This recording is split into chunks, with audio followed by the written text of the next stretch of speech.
Són les 6 i jo crec que si marxeu, pel que sigui, i voleu tornar a entrar, for whatever reason I want to come back, it will be difficult for you to find a seat because I have a general perspective from here and it's packed. So I would think twice before leaving the room. Now that you have a spot, that you have a seat, I would keep it. Alberto said this before at the end of the last panel. Remember that the authors are outside after the panel, talk, conversation, wherever they're involved in, and they go down the stairs, they go straight outside. There's a table, you may have seen it, and there they will sign copies of their books. They're available, thousands of books available for you in that booth of the Barra Llibre bookstore. You know, this year the motto of the festival is Barcelona, Marseille, Naples. And now we will go on a detour. We'll go from Barcelona, Marseille, Naples to Ireland, because this is where we have one of the key authors in crime novels. We're very excited. Xavier will introduce him. Xavier is a journalist. He works at La Vanguardia, chief editor for culture of La Vanguardia newspaper, and, well, he's written a few books, such as Aquellos años del boom or La vuelta al mundo en 80 autores. I'll leave you with him, who will in turn introduce our very special guest today.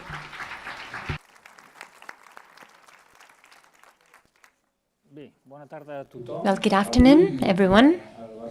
Today at BCNegra, we have the luxury of having two of the most relevant authors, I would say, of the current landscape.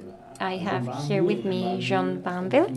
He was defined as one of the greatest writers with the best style in English language.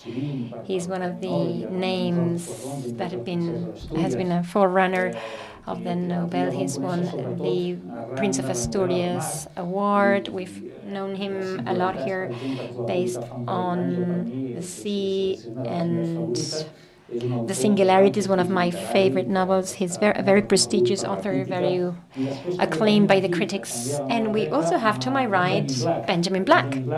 Benjamin Black is a crime novel author, and it seems, he will tell us now in a minute, but he seems to write faster than the author known as Banville, and he's written a series of detective novels with the forensic pathologist, Quark, and also in the same city and time with Detective Stratford, and they have taken us to that city in the 50s in a way in which increasingly resembles the style of the other author. I don't know where to start, with whom I will start the interviews. Maybe Mr. Black, do you remember when you wrote your first book and why this need to sign as Benjamin Black? How did this start for you?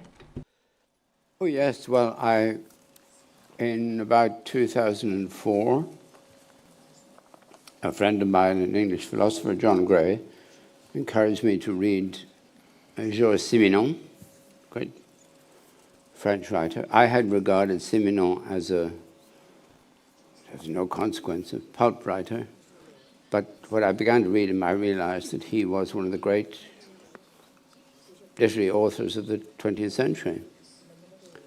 And I thought, if he can do that, then I can do it as well. I have tried, between then and now, to write as well as Simenon. But Simenon could do, in a sentence, what it would take me 3 pages to do. But it was a great inspiration for me to write. Look, I have to say, I'm here in BCNegra. I don't like the notion of genre. There's good writing, and there's writing that's not so good. It can happen in any genre. It can happen in science fiction and detective fiction. We do our best. We write as well as we can. But I thought, well, maybe if I write a novel with a crime in it, let's see how that goes. And I 2005, I guess, I published the first one. And I thought I would never do it again. I'll never commit another crime. But I did, and apparently I've committed 10 crimes by now. Uns 10 crims, però jo he About estat 10 repassant crimes, algunes but I've entrevistes been que going vostè ha through donat some i si la interviews transcripció of és yours, correcta, and if the vostè un cop transcript va is declarar correct, el meu one somni time you és escriure said una novel·la that your negra sense dream crim. was to Això write ho manté? a crime novel without a crime. Do you stand by that? Yes, well, it's a bit complicated because one of the books I wrote, a character called April. April is, she's killed, but the corpse is not found, and she appears in a later novel. So in fact, in retrospect, I have written a crime novel without a crime in it. Very proud of that. But look, the crime is of no consequence. Raymond Chandler, great American crime writer, he said, I don't care who killed Professor Plum in the library with the lead pipe. The crime is of no consequence. It's how people react to it. It's how people live with the crime. And you know, you could say that life itself is a crime. We lie every day. We lie in order to live. We don't all kill, but do you see what I'm trying to say? That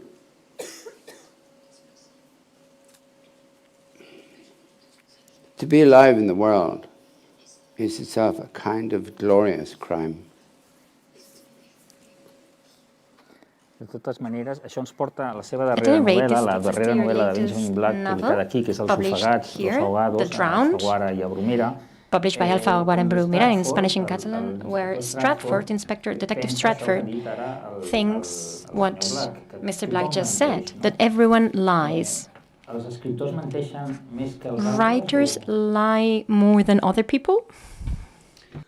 No, we have to lie in order to be alive. We have to lie. First of all, we tell ourselves that we'll never die. We tell ourselves when we fall in love, this is love forever. We tell ourselves that our children are the most intelligent creatures in the world. They're going to be scientists. They're going to be saints. But these are glorious, luminous lies. This is how we live. But I always have and I suspect everybody has this, I have a recurring dream that I've killed somebody. No, that I've been involved in a murder. And it happened a long time ago. And I didn't kill the person, but I was, maybe I helped to bury the body or I covered up somewhere. And now the police are coming and they're saying, Mr. Bamble, Mr. Black, we think you were involved in this. That seems to me the perfect representation of what it is to be alive. That you're always guilty of something. De fet, jo tinc entès que una vegada la seva dona li va dir tu mataries els nostres fills per un one bon time paràgraf. your wife said to you you would kill our children for a good paragraph. Have you ever fantasized with something similar? She said to me, yes, you'd kill them for a paragraph. I said, I wouldn't kill them, but I would exchange them. I would sell them a paragraph. Of course I would. We are cannibals. An artist is, we have no limits. We'll use anything. And in that way, I never thought about this before, but the artist is a criminal. Except that we have to think about this for a minute. The artist will steal, will exchange, will consume, will cannibalize everything around him. But at the end of it, instead of being put on trial and hanged, we'd be sitting here talking about ourselves. So the artist is the one who got away with it. Sí, sí, és el crim perfecte. Una It's novel·la the seva perfect és el crim crime. perfecte. One of your novels is the perfect crime. Perfect crime. Aquest festival aquest any This està molt centrat festival en this ciutats, year no? focuses on Marsella, cities, Nàpols. Barcelona, Parlem una mica de Marseille, Dublín. Naples. Let's talk a bit about Dublin. I think about 2 years ago you published here a book called The Alchemy of Time's Alchemy, devoted specifically to Dublin, a short book where you explain something interesting at the beginning. You say that you, for your birthday, what you got was a train ticket to Dublin, which was not so far away from where you lived, but it was the gift that you remember receiving when you were a child. Oh, in those days, this is back in the 1950s, Dublin was so far away from the little town where I was born. It was only 80 miles away, but it was a world away. Dublin was Paris. Dublin was New York. Dublin was another world. It wasn't really. Dublin was just another slightly bigger town than the town that I was born in. But for us in those days, it was the place to escape to. And it still is. I have a friend who was born in Dublin, and I was born in Wexford, this little town. He said, whenever I say something, something naive, he says to me, you're from Wexford. This is your problem. And in a way, a small-town boy is always a small-town boy. But I like being that because I like being an outsider. I think every artist, every writer has to be outside the world, has to be displaced. A wonderful Irish poet called Derek Mahan, and he lived a lot of his time in London, and I was having a drink with him one day, and he said, I feel displaced, I feel homeless, because I lived in London. I said, you should feel homeless. No artist should ever feel at home. We have to be, as I say, somewhere outside ourselves in order to write. We have to be like a snail that's lost its shell, so that every drop of rain that falls, we feel it.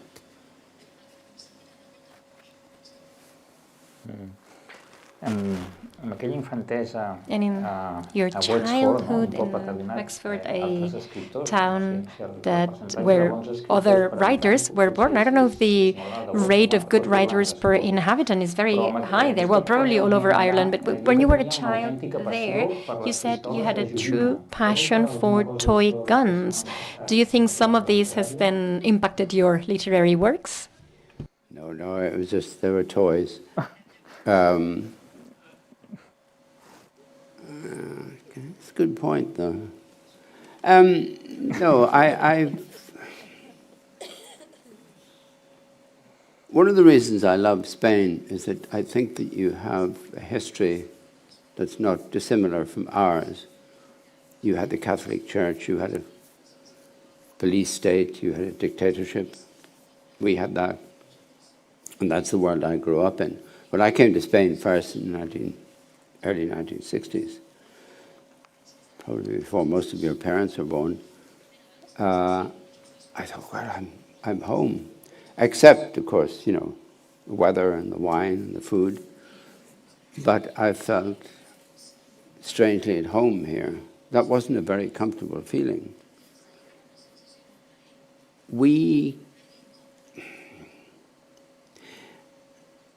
Irish Catholicism is a religion unto itself. You were made to feel from the very beginning that you were guilty. And guilt is a very good state for a writer to be in. It makes you aware of the world, aware of never to be comfortable. And the worst thing for a writer to be is comfortable in the world. And I never have.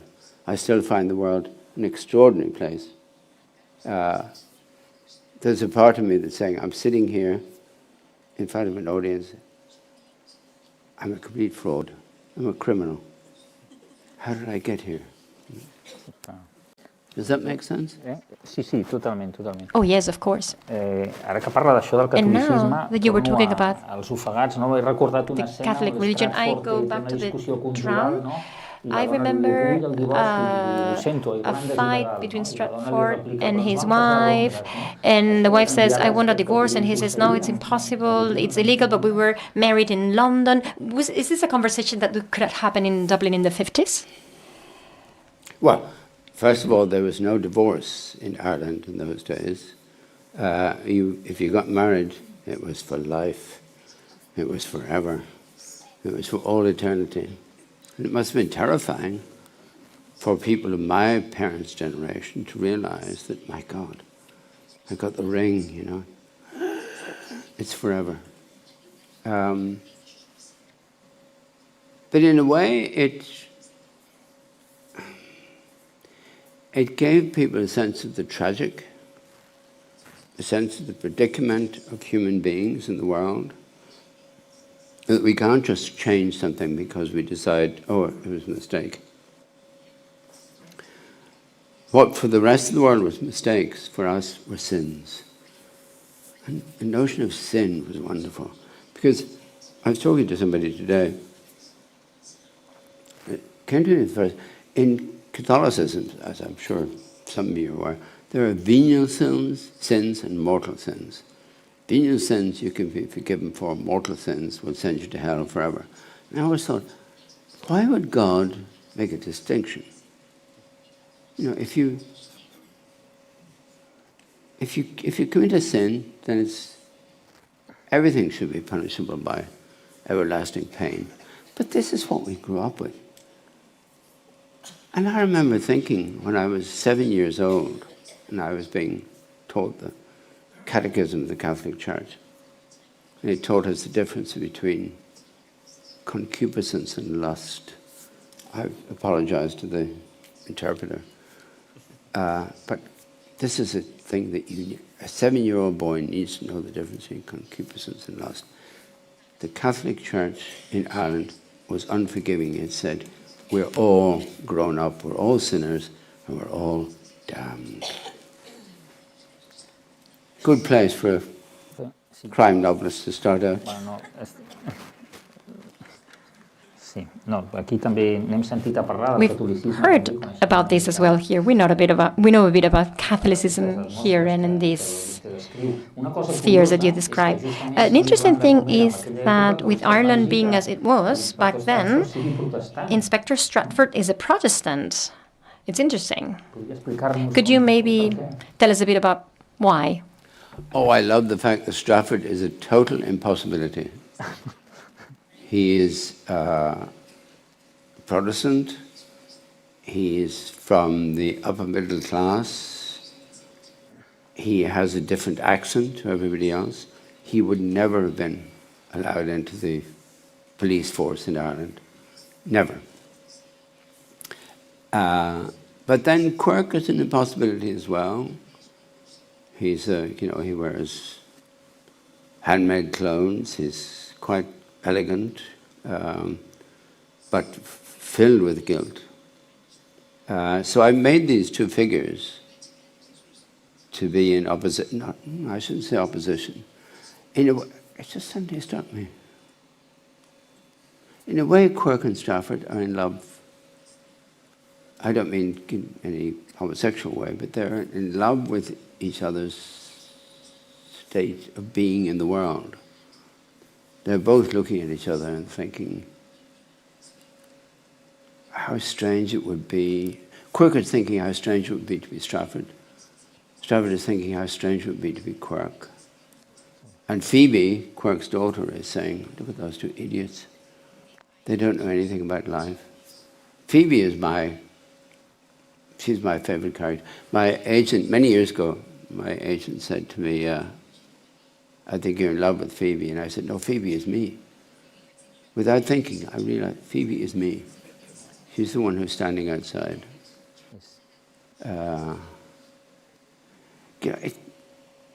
és la seva Madame Bovary.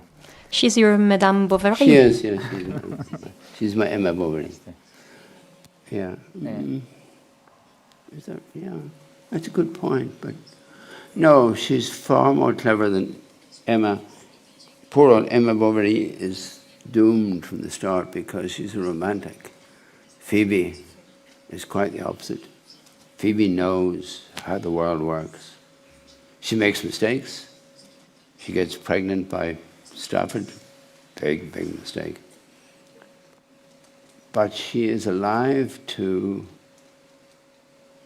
the possibilities of the world, which in those days, in the 1950s in Ireland, would have been very, very difficult indeed. She would have been pushed outside society. If there had been a Phoebe in Dublin in the 1950s, she would have had to go to England or New York or Australia. She would have been allowed to live in that world.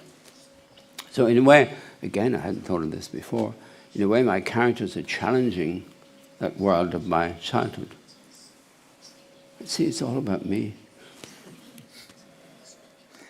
Es veu per com parla de la Phoebe que By the way you talk about Phoebe, we can really tell that you're really in love with her.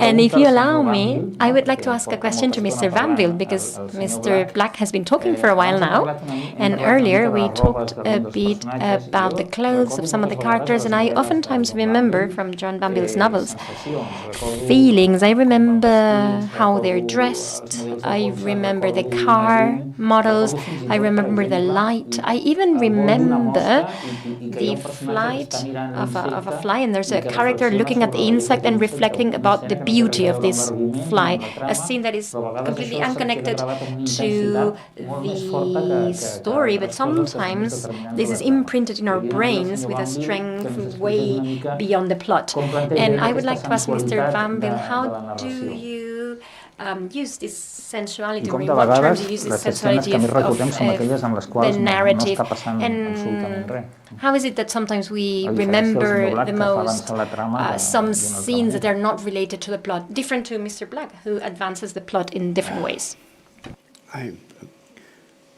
Raymond Chandler, the great American noir writer, he said, I really don't care who killed Professor Plum with a lead pipe in the library. In other words, I don't care about the plot. I don't care about the crime. The crime is of no consequence. What's of consequence is how people behave. And in the Benjamin Black books, I have to pay attention to plot, to dialogue, to, who killed whom. In my other novels, I don't need to think about any of that. All I have to think about is how the world works, I always say, I don't care what people do. What I'm interested in is what people are. Not that I know. This is the great mystery. I grew up being baffled by the world, being confused and astonished by the world. I still am.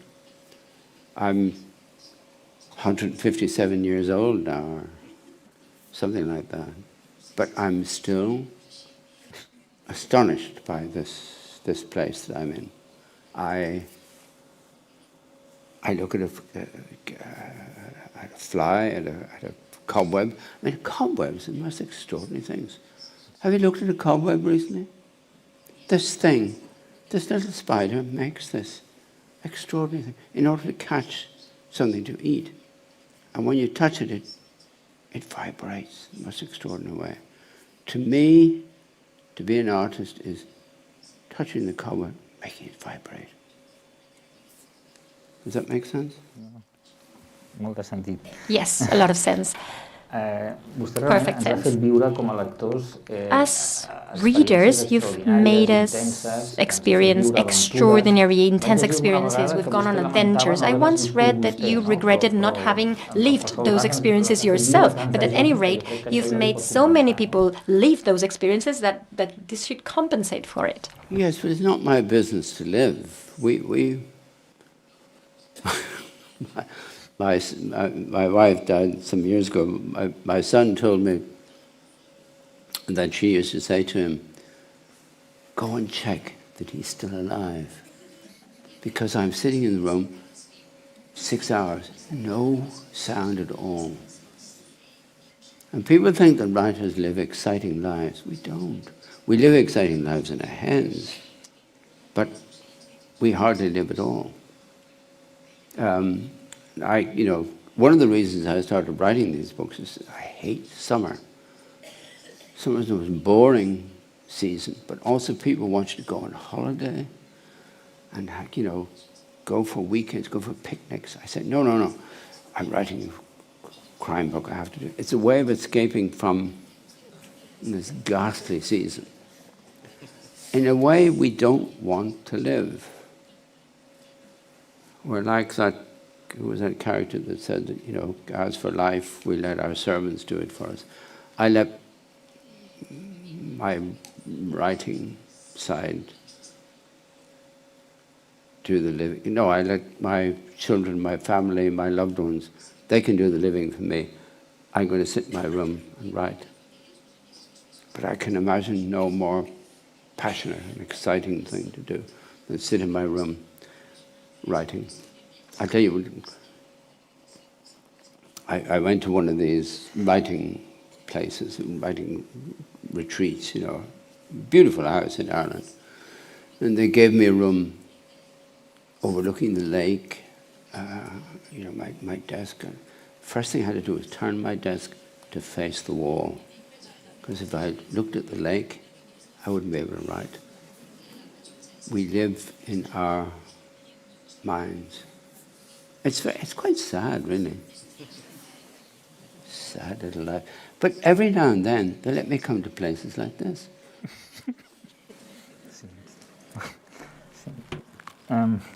Una de les coses que trobo més admirables... One of the things that I find more admirable is I saw in the first years where you worked in the Irish Times. For example, now I had to leave my newspaper to come here and I don't know how to combine things, but you worked at a newspaper and you also wrote novels. What do you remember from those years? How did you combine the two jobs? Wonderful. If somebody came and offered me a job in the newspapers, now I would take it straight away. Because to be working, one of the terrible things that's happened since COVID is people working at home. Do not work at home. Go to the office. The office is one of the most wonderful inventions because everybody pretends they're bored, but there's a little undercurrent of the erotic, of the strange, that you're forced to deal with people that you don't like, or that you have nothing in common with, but you're forced to deal with them. This is the essence of human life. Working at home, your children are there. The bloody dog is there. The cat, the cat is looking at you saying, yeah, are you still here? Get out of the house. I loved working in the Irish Times. It was pure bliss. But I worked in journalism for 35 years. I don't know what term is in Spain, I was a sub-editor. And one of the editor of the newspaper, he hated sub-editors, as all journalists do. And he said, oh yeah, sub-editors, people who change other people's words and go home in the dark. And I loved being a person who changed other people's words and went home in the dark. Sorry, does this make sense? Sí. Totalment, sí. Yes, absolutely. Ara, quan torni a la redacció, actually, la veuré when I go diferent back gràcies a les to seves my paraules. office, I will see it in a different light thanks to your words. A mi m'agradaria parlar I wanted to una mica talk del llibre de les a bit singularitats, no? Que em sembla que és l'últim que ha arribat aquí signat com a John Van, which I think is the latest one we've received here, the nosaltres Singularities, tenim el privilegi one of the de- latest ones we've received signed by Banville. Relieved that we're talking about the book here. De llibre, sí, bueno, parlem... Yes, we'll talk about the book. Una de les coses curioses que One of the hem comentat interesting és que Benjamin things Black that we haven't talked continua about is that publicant Benjamin llibres Black aquí, continues to però publish no books ja en anglès, here, no? but no longer in English. You continue to be published here, but no longer new books in English. Why is that? Well, as I always say, Benjamin Black lives in Spain like criminals and retired stockbrokers. He's living on the Côte as I was saying, that he's living somewhere in a nice house on the coast, and he's bored. I invented Benjamin Black in 2003, 2004, because I wrote a crime novel and I wanted my readers to realize that this wasn't a post-modernist trick, that this is what you get. And then I got tired of him, and I decided that these books were books written by me.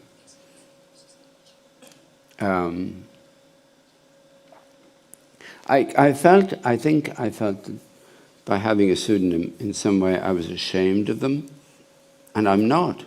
In fact, I quite like these books. The other ones I really hate. They really make me sick. But these ones are, because these are the best I can do. The other ones are all total failures.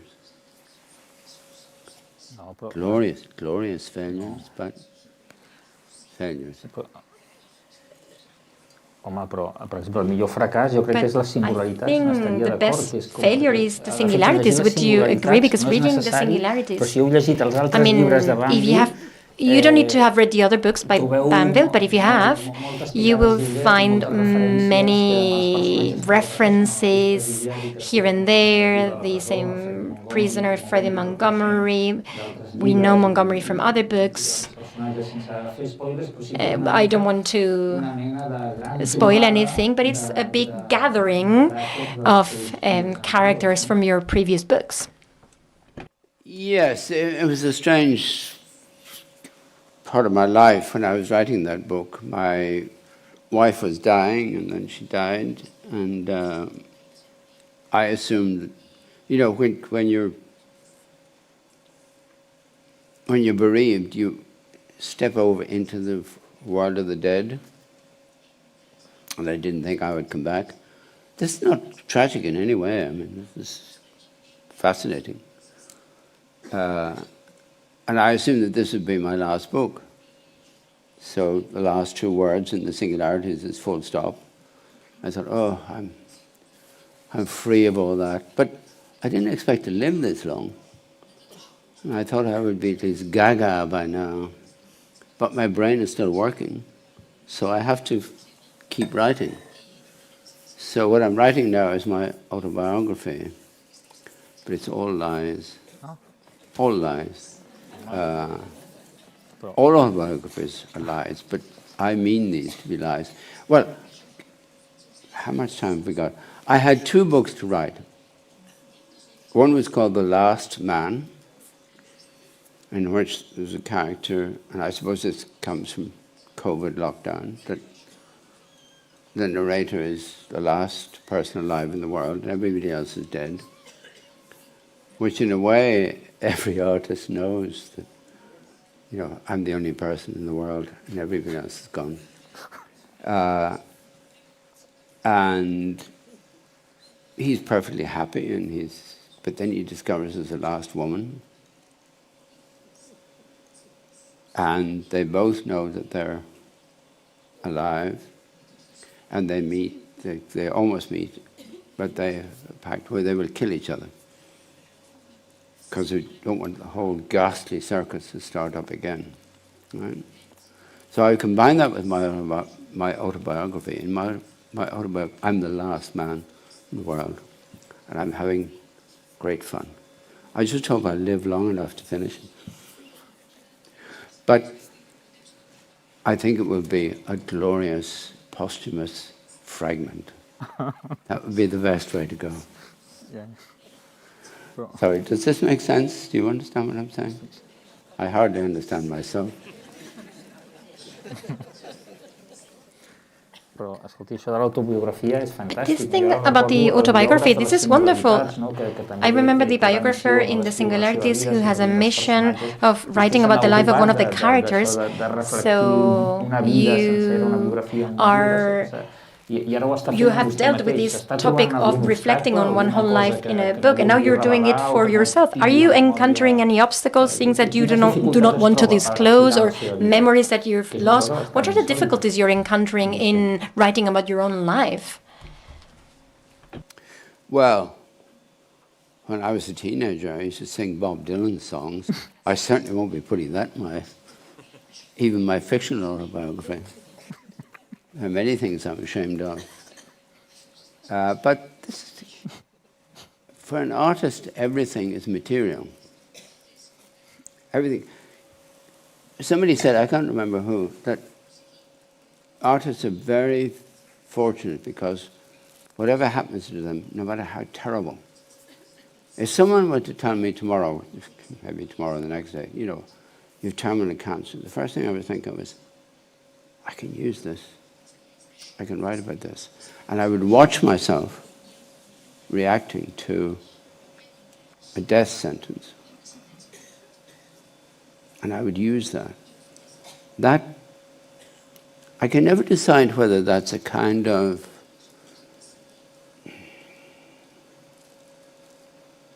not cowardice, but a way of hiding from the world. I think the artist is a person who's hiding from the world, hiding from life, hiding from himself, and using everything. I always tell this story. My wife and I were together first. It's way back in the 1970s. We were driving somewhere. We were having one of those huge arguments that you have when you're together because you're adjusting to each other. And she was telling me what a monster I was, and, you know. And I said to her, darling, that's wonderful. Can I use it?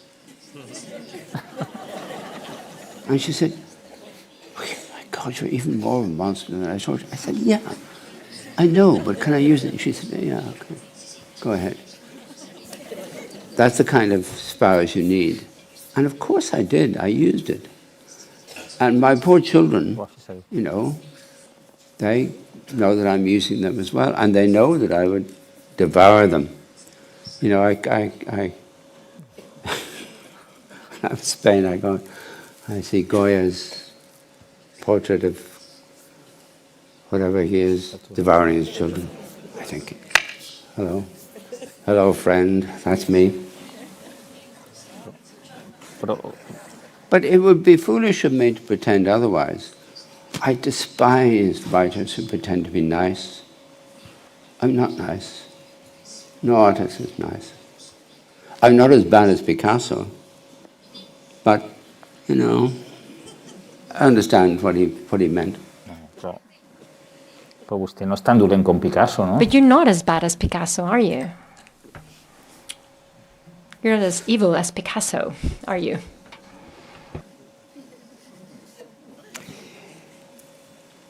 Given the opportunity, I probably would be. I don't. Well, it's funny we should talk about this.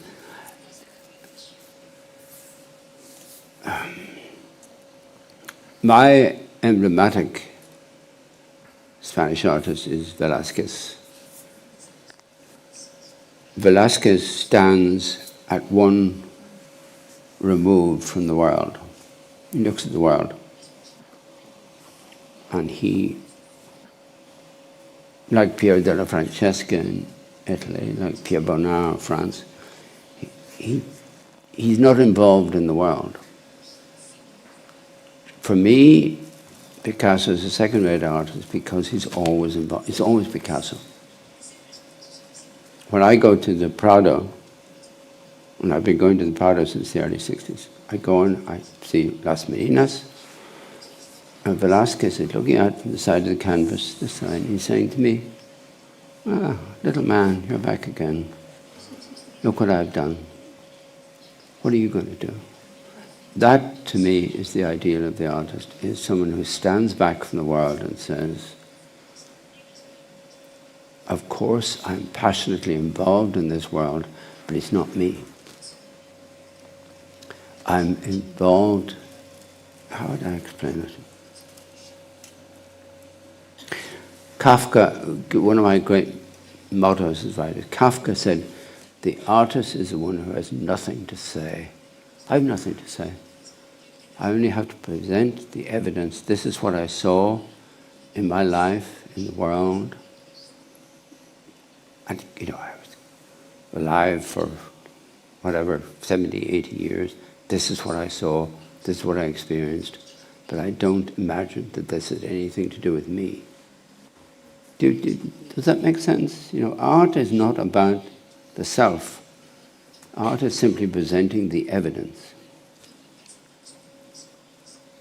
Am I making sense? Sí, sí, sí.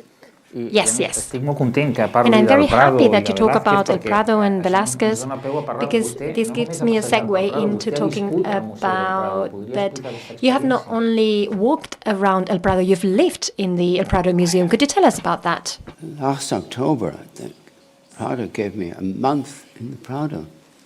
I had access to everywhere in the Prado, which is kind of frightening, because in a way you don't want to have... And they said to me, you can come in here when it's not open, but I didn't. Because once, years ago, my publishers got me into the Prado before it was open so that I could go and look at Las Meninas, and there was nobody around. And it was a very uneasy experience, because the thing about the work of art is that, as the great German philosopher Nietzsche says, the longer you look into the abyss will look back into you. Again, I apologize to the interpreter. When you look at a great work of art looks back at you and says, yes, why are you here? That's the essence of a work of art, is to be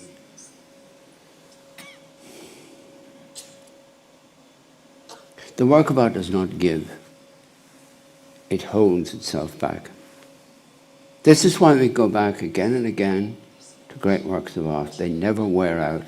They're never used up because they keep their mystery. Even a crime novel. I've read Simenon's crime novels again and again because they're always mysterious. First of all, there's the reason, why did this person, this little man living on the earth for 70, 80 years, why did he feel compelled to do this, to make this object, put this object in the world? And the object, once it's put in the world, it doesn't belong to the artist anymore. These books don't belong to me. And they're out there floating in the world. And Las Meninas, or a Bonnard painting of his wife in the bath towards the end of his life, or his self-portraits, or Pier della Francesca's Resurrection in San Sepolcro. They're testaments standing in the world, and they're challenging us always. They're saying, no, I'm not going to welcome you in. You have to stand out there, and I challenge you. Sorry, again, does this make sense? Sí, sí. I'm sorry if it's... I lose myself when I start talking like this. No, té tot el sentit. De fet, No, amb els it makes quadres del perfect Museu del sense. Prado Actually, també with hi ha the molts paintings crims. in the paintings of the El Prado Museum, there's a lot of crime. There's beauty, but there's also plenty of crimes in the scenes depicted in those pictures, in those paintings. Well, I mean, you could say that all of life is a crime.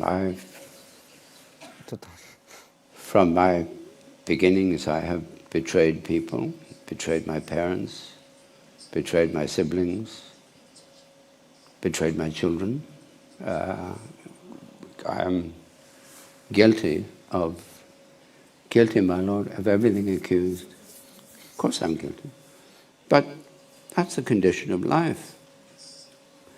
To be innocent would be not to be living at all. Then I'm sure, well, no. I hope that there aren't people alive in the world who are not guilty of anything. because that would be a very boring life, wouldn't it? Again, does this make sense? My problem on occasions like this is that I bore into my own mind, I discover things I didn't know about myself, and it's probably unfair on an audience. But, what's the point of being here if you're not challenged? Sorry. No, jo crec que el públic està content I think que vostè vagi the audience is very happy to see you thinking about yourself here. In the few minutes that we have left, let's see if we can get to talk about one of your books. Did you say the audience is very happy? Yeah. We can't have that. Sorry.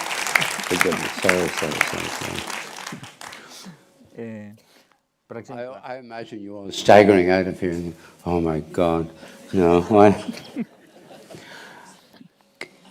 I hope you're having a good time, because to be intensely alive is to be aware of one's guilt, one's deficiencies, one's inadequacy in the world. That's what it is to be alive. I'm sorry.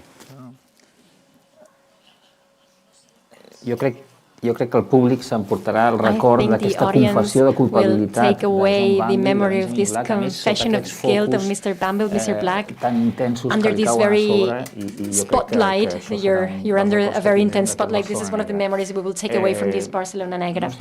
And I don't know, maybe my last question could be, in the singularities, we see some of the recurrent topics that we see in your books, for example, science, which is important in many of your books, science, love, and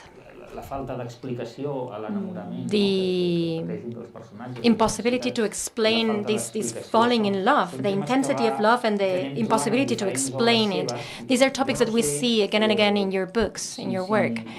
And do you think about those topics, science, love, but cannot find answers? Maybe we do not need to find answers. I think you said that the difference between the Irish and the British is that you are more ambiguous and you do not give answers. I'm glad that your last question was a simple one.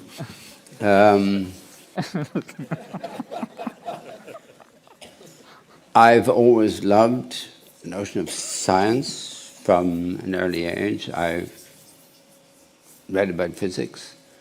My good friend is Carlo Rovelli, is one of the great popularizers of quantum physics at the moment. It's an extraordinarily exciting world. I wish I could live for another 50 years to see what science will find out.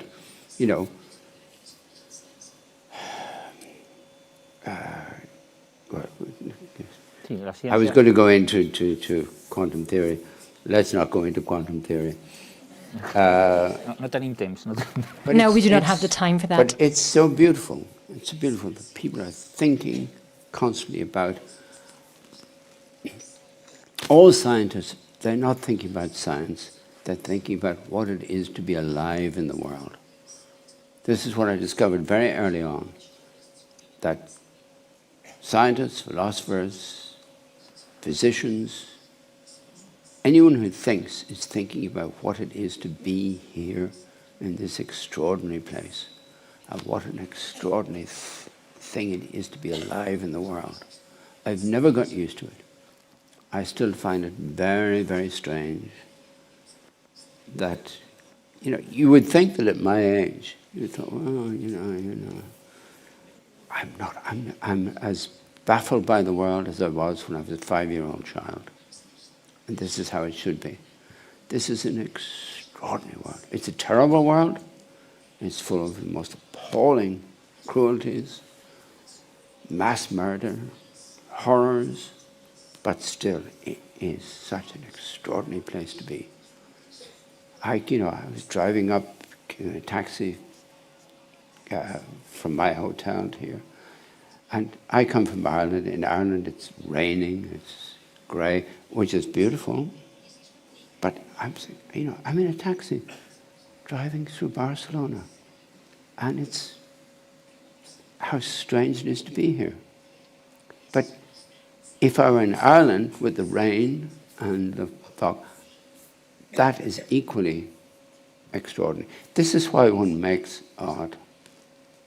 This is why we wake up every morning, even if you're not an artist, wake up every morning thinking, I have to make a life in the world today. I have to get through my day. And, you know, it's difficult, but isn't it an extraordinary experience to be in this place? To be in this, I mean, look, you know, blue lights, you know, we're in a fake place. But even the fake place has its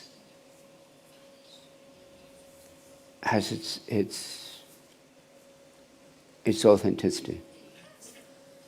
Sorry, I'm probably not making any sense. Probably. No, sí, efectivament, és estrany. Yes, it's strange to be here with John Banville. It's wonderful at the same time. We will talk about love another day because we've run out of time. But remember that you can continue this conversation, even if briefly, with the author, because he will be signing books outside. Thank you very much for coming, and see you next time. Great.